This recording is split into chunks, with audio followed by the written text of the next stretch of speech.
and second as Americans. And unfortunately, that is true.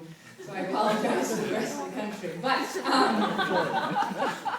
I will be reading a piece that I wrote. It's called I Still Love You.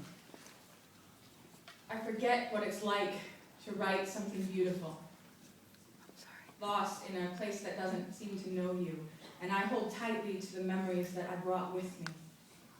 And still I loved you, lifting you higher to places that you'd never gone, hoping to my God that you would not be afraid of heights, wondering if you still remembered the night you kissed my head and told me that you loved me was the same night we had to run to the pharmacy at 2 a.m. so your lungs wouldn't close from your allergies to my cats, the crazy woman with her fur balls, the only thing that kept me safe.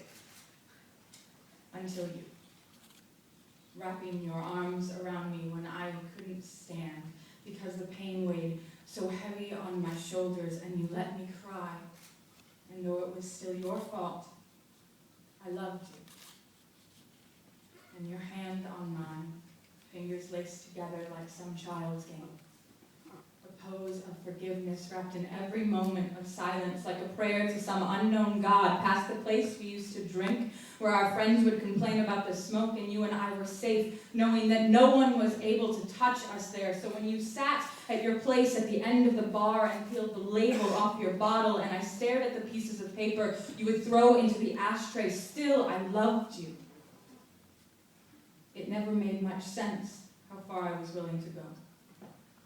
How far you were willing to push me, how far we both ran from each other over and over, saying this would be the last time, but we couldn't stop, and you would look so willing to quit if I ever challenged your commitment to me. But I knew you from the inside out, that you were just afraid, that maybe I didn't love you like I said I did. Maybe I didn't love you like I promised.